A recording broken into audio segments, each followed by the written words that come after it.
आपका अंकुश कुमार एकेडमी में एक बार फिर स्वागत है। दोस्तों आज हम आपको कोणों के बारे में बताएंगे जो कि बहुत इम्पोर्टेंट होते हैं और एग्जाम में कम से कम 4-5 नंबर के क्वेश्चन जो है वे आते हैं। तो दोस्तों जो हमने पिछली क्लास हुई थी उसमें आपको हमने त्रिकोणमिति जो अनुपात है वो निकालना सिखाया था। तो आज दोस्तों हम आपके लिए एक भयंकर ट्रिक लेकर आए हैं जिससे आप क्वेश्चन को बहुत ही आसान तरीके से सोल्व कर सकते हैं। तो देखिए दोस्तों अब हम आपको एक एग्जांपल देते हैं। जैसे तो दोस्तों जो हमने पिछले एक्सरसाइज करवाई थी आपको एनसीईआरटी की 8.1 करवाई थी। तो दोस्तों जो उसके आधार पर जो क्वेश्चन है हमारे वे हमने पिछली एक्सरसाइज में करे थे, उसी के आधार पर सारे क्वेश्चन जो है वो अगले नेक्स्ट एक्सरसाइज में थे। तो आज हम आपको जो कोणों के आधार पर एनसीईआरटी 8.2 स्टार्ट कर रहे हैं। तो जो हमारा क्वेश्चन है वो देखिए क्या है। क्वेश्चन है हमारा नंबर 1। क्वेश्चन नंबर 1 तो हमारा क्वेश्चन नंबर 1 क्या है। तो दोस्तों अब हमें क्वेश्चन दिया हुआ है कि number 1 sine 60 into cos 30 plus के साइन 30 इंटू कोस 60। तो दोस्तों हमें इसकी वैल्यू क्या है याद करनी है। तो दोस्तों आपको एक सारणी याद करनी होगी जो आपने पढ़ी थी। तो अब हम आपको क्वेश्चन आंसर बताते हैं इसका। देखो आप देखते हैं सोल्व करते देखो साइन 60 की जो वैल्यू होती है वो होती है √3/2 इंटू कोस 30 का मान होता है दोस्तों 1/2। उसके बाद देखो प्लस साइन 30 की वैल्यू होती है दोस्तों 1/2 और कोस 60 की वैल्यू होती है आपकी दोस्तों कोस 30 का मान होता है √3/2 और इंटू कोस 60 का मान होता है 1/2। तो देखो दोस्तों √3 की मल्टीप्लाई √3 होगा तो √3 गुणा √3/2 दूनी 4 2 गुणा 2 प्लस 1 की मल्टीप्लाई 1 2 मल्टीप्लाई 2। तो दोस्तों देखो हमने ऊपर की मल्टीप्लाई ऊपर की है और नीचे की मल्टीप्लाई नीचे प्लस ऊपर की मल्टीप्लाई ऊपर और नीचे की मल्टीप्लाई नीचे। तो दोस्तों हमने क्या किया √3 गुणा √3 में क्या करके क्या आया हमारा 3 और बटे 2 दूनी 4 प्लस 1 की मल्टीप्लाई 1 में करके 1 2 दूनी 4। तो देखो दोस्तों इसका आंसर कितना आ गया हमारा 4। तो हमारा आंसर कितना आ गया 4। हमने 4 से 4 को डिवाइड किया कितना आ गया हमारा दोस्तों 1। तो 1 की मल्टीप्लाई हमने करके 3 में तो 3 मल्टीप्लाई 1 प्लस 4 से 4 को डिवाइड किया तो कितना आ गया 1 की मल्टीप्लाई 1 में की 1 मल्टीप्लाई 1 बराबर 3 एकम 3 प्लस और 1 एकम 1 तो 4। तो देखो दोस्तों कितना आ गया हमारा 3 और 1 4/4 4 से 4 को डिवाइड करके कितना आ गया हमारा 1। तो दोस्तों हमारा इसका मान कितना आ गया 1। तो दोस्तों आपको ये जो मान है ये याद रखने होंगे जिससे कि आप क्वेश्चन को बहुत आसान तरीके से सोल्व कर सकते हैं। तो दोस्तों हम आपके लिए भयंकर ट्रिक लेकर आए हैं जिससे आप क्वेश्चन को देखते सार सोल्व कर सकते हैं। तो देखो दोस्तों आप इसमें क्वेश्चन आया तो हम बढ़ते हैं अपने नेक्स्ट क्वेश्चन की तरफ। तो नंबर 2 क्वेश्चन देखिए।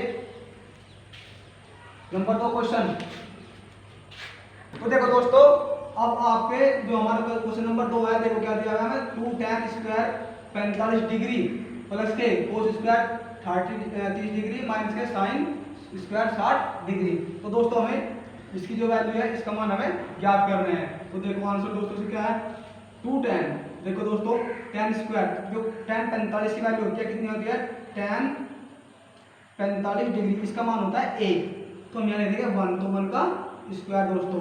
फिर यहाँ क्या किया दोस्तों हमने कोस स्क्वायर 30 का मान होता है हमारा √3/2 कोस 30 का मान कितना होता है √3/2 इसके ऊपर स्क्वायर है तो स्क्वायर लगा दिया हमने माइनस साइन स्क्वायर 60 का मान होता है हमारा √3/2 तो साइन स्क्वायर का मान √3/2 तो इसका स्क्वायर दोस्तों देखो 1 का स्क्वायर 1 तो 2 की मल्टीप्लाई 1 तो 2 प्लस अब हमने क्या किया दोस्तों इसका स्क्वायर कर दिया तो √3 से इसका स्क्वायर करा तो 3 2 का स्क्वायर कितना 4 माइनस इसका स्क्वायर 3 या फिर हम इससे ऐसे कर सकते हैं इससे ये कैंसिल हो जाएगा। तो देखो 3/4 तो इससे ये कट गया तो हमारा कितना आ गया 2। तो आंसर कितना आ गया दोस्तों हमारा 2।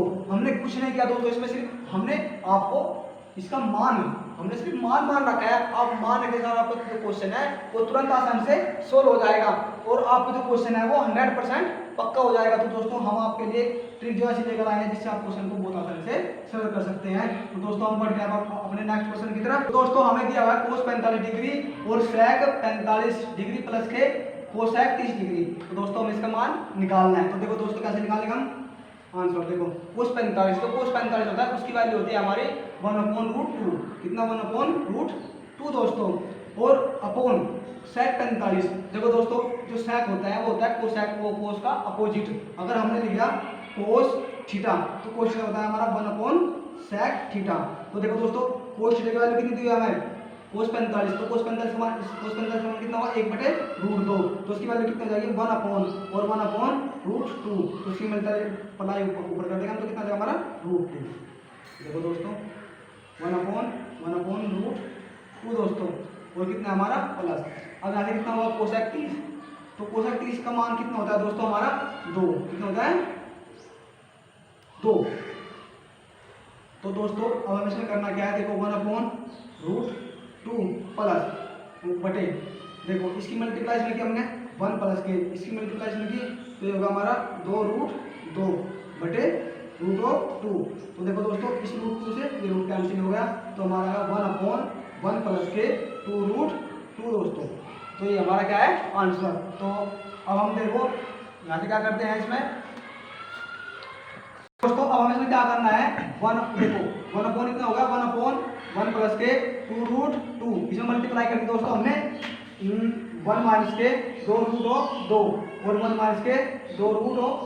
अगर हम इससे डिवाइड करते हैं तो कितना आ जाएगा दोस्तों हमारा 1, और 1 की मल्टीप्लाई हम किसी भी संख्या में करते हैं तो उसका आंसर यही रहता है। तो देखो दोस्तों अब हमने इसकी मल्टीप्लाई इसमें की 1 माइनस के 2√2, तो ये बन गया हमारा 1 प्लस के 2√2 और 1 माइनस के 2√2। देखो दोस्तों अगर कहीं हमारा a माइनस के b और a प्लस के b या a प्लस b, देखो दोस्तों ये कहीं लिखा मिल जाए तो ये होता है हमारा वर्गांतर का फॉर्मूला आ गया a² माइनस के b²। तो दोस्तों अगर ये हमें कहीं लिखा मिलता है तो उसका हम क्या करते हैं a² माइनस के b²।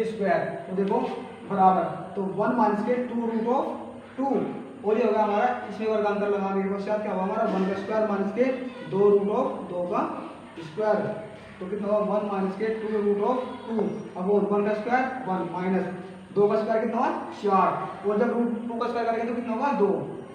तो कितना होगा दोस्तों 1 माइनस के 2√2 अपॉन 4 दूनी 8, तो 1 माइनस के 8। तो कितना होगा हमारा 1 माइनस के 2√2 अपॉन इसमें घटा के कितना माइनस के 7, ही हमारा आंसर है। अगला क्वेश्चन है देखो sin 30 प्लस के tan 45 प्लस के कोसेक 60 और अपॉन में है दोस्तों हमारा sec 30 प्लस के कोसेक 60 और प्लस के कोट 45। तो दोस्तों हमें इसका मान ज्ञात करना है। तो देखो दोस्तों sin 30 की वैल्यू होती है हमारी 1/2 प्लस tan 45 का मान होता है हमारा 1 प्लस कोसेक 60 के बाद वैल्यू होती है दोस्तों हमारी 2/√3।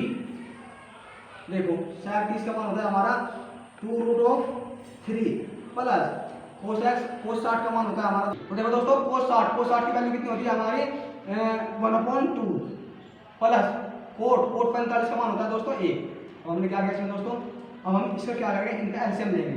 तो देखो 2√3 यहाँ आ गया, तो इसका एलसीएम कितना आ गया 1 प्लस, इसे इस तरह सोल्व करेंगे 1 प्लस के 1/2 प्लस के 2/√3, वो जो होगा दोस्तों हमारा 1 प्लस के 1/2 प्लस के 2/√3, इससे डिवाइड करके कितना आएगा दोस्तों हमारा 1। ये हमारा आंसर है। तो दोस्तों क्वेश्चन जो है आपकी समझ में आया होगा, तो आप अगर आपकी समझ में आया तो क्वेश्चन को सब्सक्राइब करें और हमारे चैनल को सब्सक्राइब करें। तो दोस्तों जो अगली वीडियो है मिलते हैं उसमें, तो अब इसके लिए धन्यवाद।